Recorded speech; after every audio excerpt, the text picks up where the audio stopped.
let's have the net go on. Did you get your computer booted by now? WB6 ASU, definitely stuck in a campo.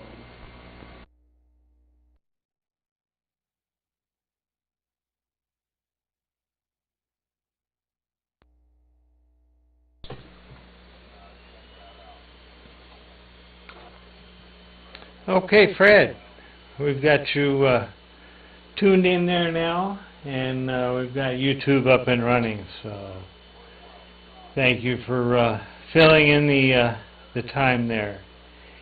And yeah, it's about time for spring, but that means you got to do a lot more mowing. So, all right, let's see if Chris is out there tonight. W68TV.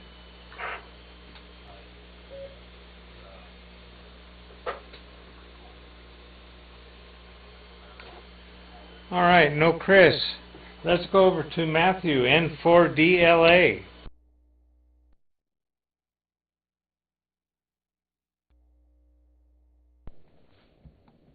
All right, it off here. It's Matthew, N4DLA. Good evening. Newest addition to the N4DLA shack is a replica license plate circa 1977 to 1982, used in the state of Tennessee when I was there. Replica, real. It's from my nurse friend's 1979 Pontiac Bonneville. And so her license plate expired in 1983, and so she gave it to me because I collected license plates. So the new plates that were had green letters, but so you can see it's embossed. This is not. If you want to pay over $100, you can get something embossed. But the replica, they don't quite have the font right, but hey, it's very, very cool. Nice addition to the N4DLA shack. Don't knock it over. Whoa.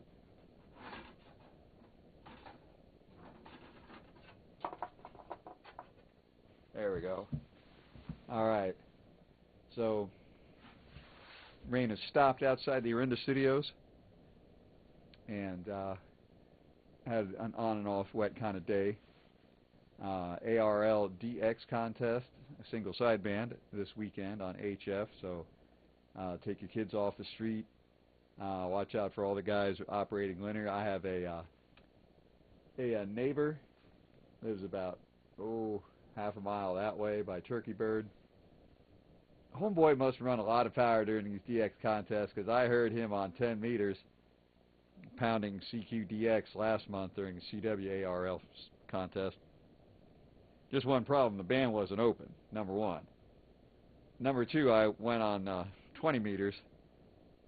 He was much stronger on 20 meters, so his second harmonic was blowing up my radios over here. And I think he's the guy that can make the Temtec Corsair 2's digital readout spin like a slot machine in Reno, if they have any left there, since the Indian casinos basically got all that business now in this state.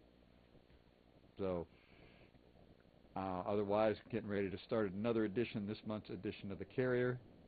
And let's see, there's an open cockpit weekend that I had in the Carrier last year, but or a year before.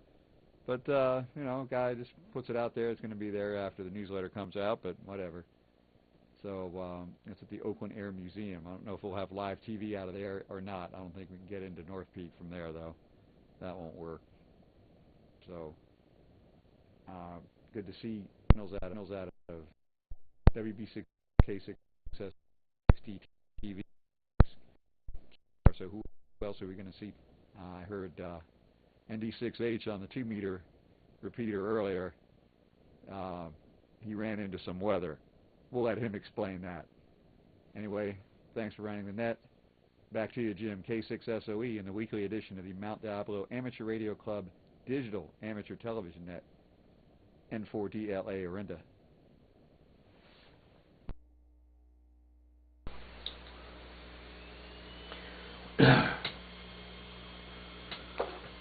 All right, Matthew. Thank you for checking in tonight. Good signal from you, both audio and video-wise. that good that the RF gods are smiling on you tonight. Maybe the birds moved your antenna in the tree just right. So anyway, good seeing you. Let's go over to Dave, WB6DTB, see what's new with him tonight.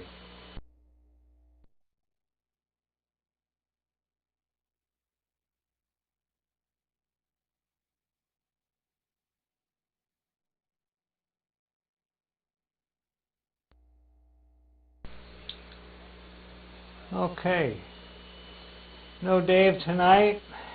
Let's go over to John, W6DTV.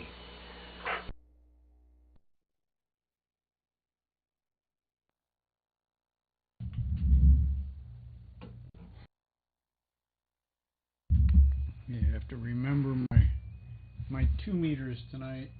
Let's see. Yep, that's working. Yeah, good evening, Jim and the net. It's 54 degrees in Livermore and dry. We haven't gotten any rain at all here. Keeping my fingers crossed. Not a whole lot going on here. The bench is clear right now, so I'll have to mosey out to the garage and throw something on there to fiddle with. I need a Ukrainian translator. Thought you could do it on your phone, but no, you can't. And, there's an SDR receiver in Ukraine that is actually surprisingly active. I was listening to some guys, ham operators on upper sideband on 3.660, which is kind of weird. But they were talking back and forth, and then there were a couple other guys in there as well on a few megs away, and yeah, I just can't understand them. I thought that my phone had an app that I could hold it up there and it'd listen and spit it out to me, but no, it doesn't work that way. Anyway, other than that, everything is copacetic here. The puppy is getting a little bigger. He's a shade over 4 pounds. I think almost 5 pounds now. And still full of you-know-what. Everything is a toy. And hopefully she'll grow out of that. Anyway, thanks for doing the net, Jim. Everybody's pictures thus far are looking good, and audio is good, and everything seems to be working. So we'll talk to everybody later. W6DTV in Livermore.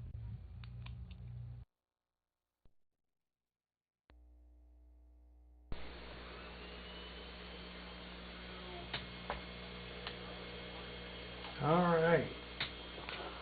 Okay, John, thank you for checking in tonight. Signals are good from you, both audio and video wise. No dropouts, no stammering, no stuttering, just solid you. That's a good thing. So, all right. If you need something to put on your workbench, I've got a couple things over here you could work on. So if you run out of something to do, let me know. Let's go over to Stan, NJ6E, see what's new in the Portsdown world. Yeah, good evening, Jim and the net. 53 degrees in Sonoma, no rain at the moment. And in Portsdown, did watch the QO100 net today. Couple new things coming. There's a web base coming, and also support for the smaller 5-inch screen, but it's not been released yet. And the other thing I was checking out was the only amateur television newsletter in the U.S. that I know of is the Boulder Amateur Radio Club newsletter, and as we heard a while back, the editor of that newsletter, Jim KH6AB, lost his house in the fires in late December, and he's in the latest issue in March, and he's managed to keep the issues coming, so kudos to him.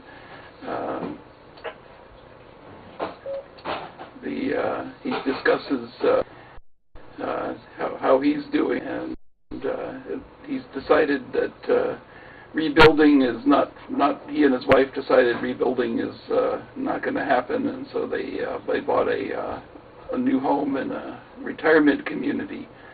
Antenna restrictions, which doesn't sound good, but I guess that's the way it goes. But the good news is that he has this vast open space behind the shack and a big porch, and then looks like several miles beyond the open space are the mountain peaks, and those are the mountains where the repeater is located. So he's able to set up antennas on his back porch and still get into the repeater. So anyway, good to see that he's recovering.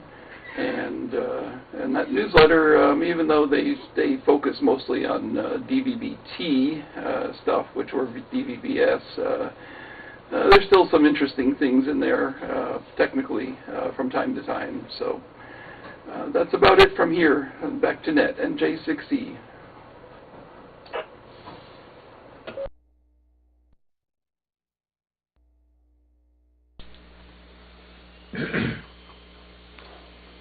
Okay, Stan, thanks for the update there, and yeah, it's amazing that Jim will be able to keep putting that newsletter out no matter what, which is a good thing. Somebody's got to do it, and I'm glad that he's up for it. So,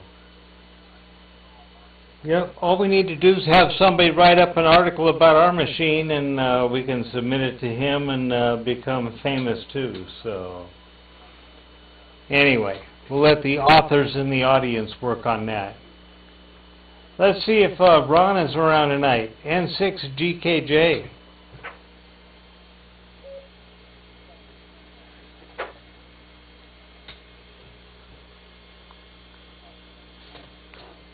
Okay, no Ron. Let's go over to John, ND6H. Good evening, Jim and Annette. Let's see, did we get a picture up? There's a picture. What do you know? Oh, what happened to my camera? All right. That's what I get for not dealing with that when I first got home. Anyways, yeah, we started the morning off. I was doing some FTA at about 6:30 in the morning, and had a few contacts with China, and then we had thunder and lightning and hail and rain, and I was kind of early because I was going up to Folsom to do some sailboating, and I got up as far as Elk Grove and talked to one of the people that goes up there, and we determined that it was probably not a good day for sailing. So that didn't happen. I picked up my two rudders for the last sailboat I'd been working on, and then returned back home. So, anyways, oh, Fred, just thought you'd like to know today's high in Florida was 86 degrees. So, you know, if you're tired of the cold. I'll be going back to Florida on the 21st of March. Next week on the 10th, I head out to Oklahoma. We'll visit with family over there for about 5 days. And I expect that will be substantially colder than here or Florida. So, anyways, that's the travel agenda. Hoping to do a little flying before I go back to Florida, but we'll see what happens. Might get to do some Sunday morning, we'll see. And I did do some sailboat racing while I was in Florida, so that was nice.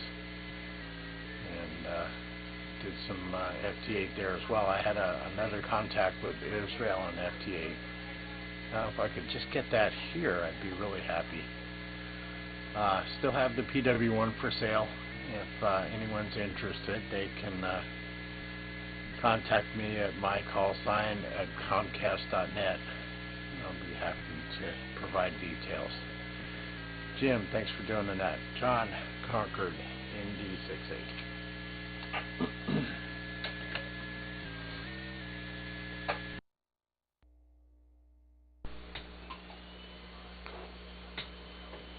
All right, John.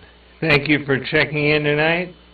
And yeah, today's it was sort of drizzling this morning, and it was clear for a while, and then it drizzled later on tonight. So just one of those gray days in the neighborhood. So all right, let's see if Kevin's around tonight. KK6 JPN.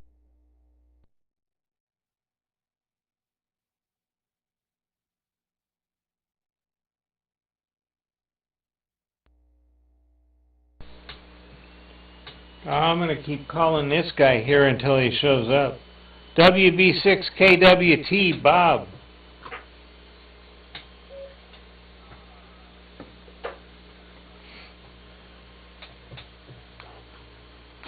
Nope, no Bob. How about my neighbor? W6MEW, Mike.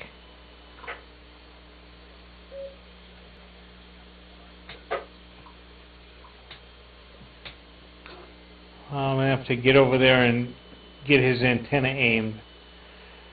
I saw this guy tuning up earlier. Let's go over to Walnut Creek and see Owen, KK6Q.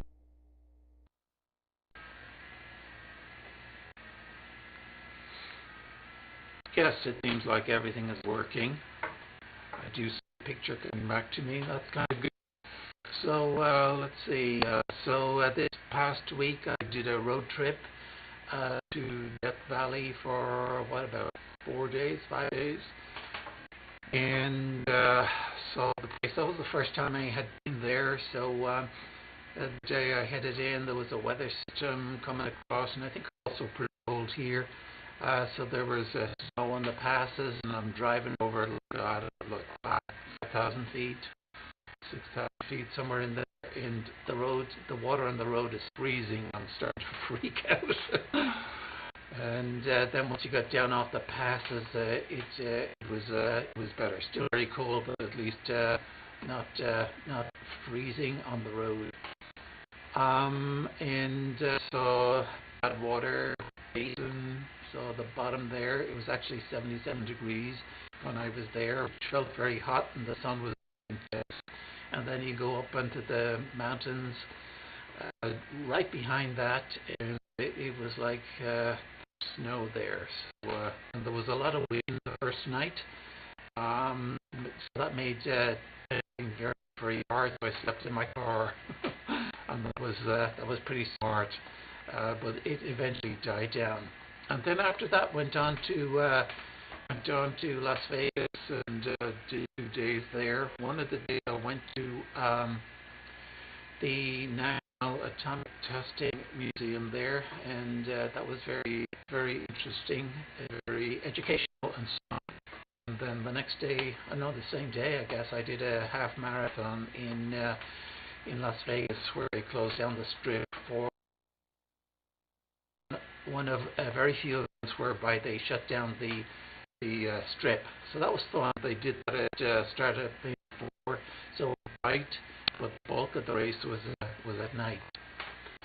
So this week, I guess it was Monday, I drove back to the Mojave Desert, and this week taking it easy. So that was the adventure for this past week. Didn't do anything other than get my track on APRS for that trip, and on the APRS website there, they have they capture stuff and display it for up to 10 days. So I was able to show my entire trip there. Not much by way of beacons picked up in Death Valley. It's too low, and there's nothing there. The highest price of gas I saw was $7 a gallon, just over $7 a gallon in Furnace Creek. And then you go 30 miles on the other side of Death Valley, and it was like $5 a gallon. So that's the story from last week. This is KK6U in Walnut Creek.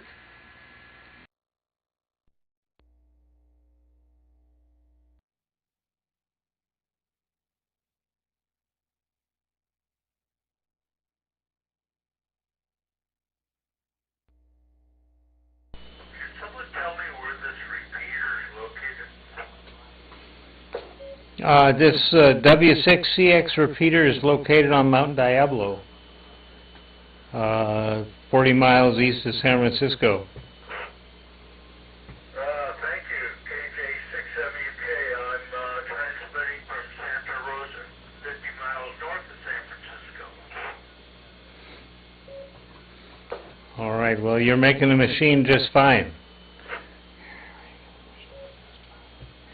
Thank you, KJ6WK, clear.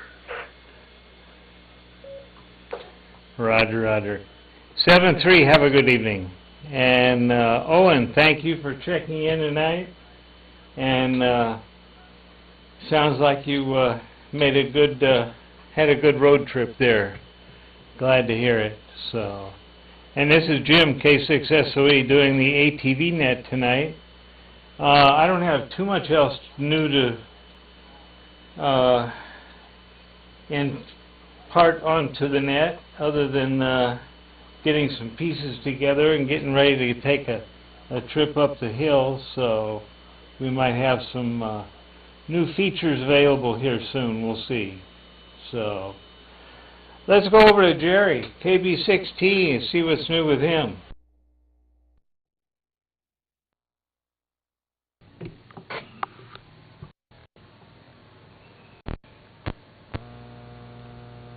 Good evening, Jim and everybody. KB16 San Leandro. Didn't have a chance to try my transmit before the net, so hope I'm getting in, because I don't have direct receive tonight as well, so I'm still away on the confuser. Yeah, but I see I'm getting in, so that's good. 58 degrees today here, and we had a bit of rain, which I love, because I already had to water my lawn for a couple of months now, and so I got free watering today. I wish we got more of it, but glad for what we got.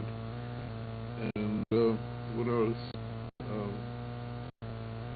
Thank you, John, for mentioning that SDR in Ukraine and frequency Arctic.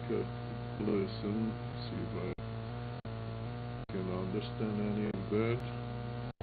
And that's about all I can think of. It was just Chris listening to how active he is, how he gets around. Just envious. So, back to you, Jim. KB16 San Leandro.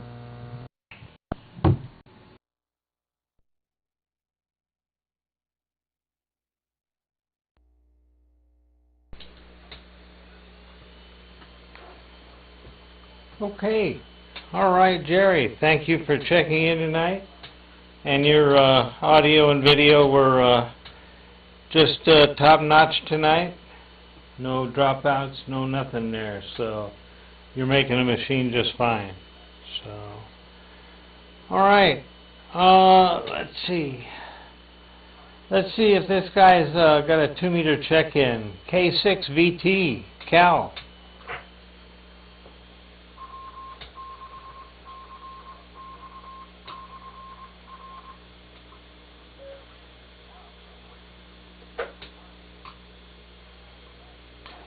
Nope, no Cal tonight, so that's the list as I have it.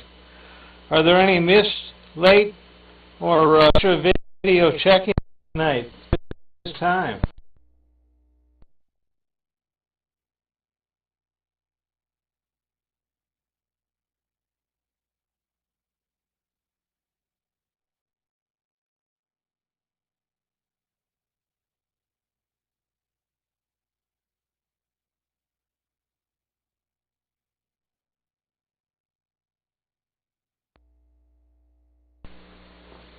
All right.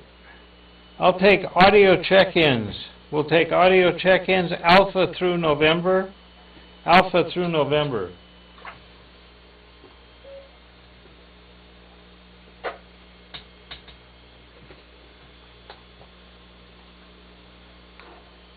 All right. Well, looking at the web here, looks like Don AC6ZZ is looking at the BATC stream. And let's see. KK6SQM is watching on YouTube.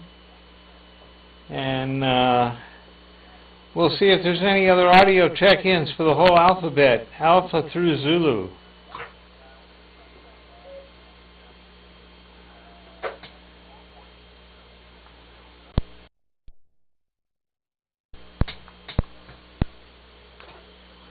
All right, hearing none, we'll invite everybody back again to do this next week, and have everybody tune in at 8 p.m. on Thursdays, 6 p.m. on Tuesdays, and 9 o'clock on Sunday mornings for the Bathrobe Net.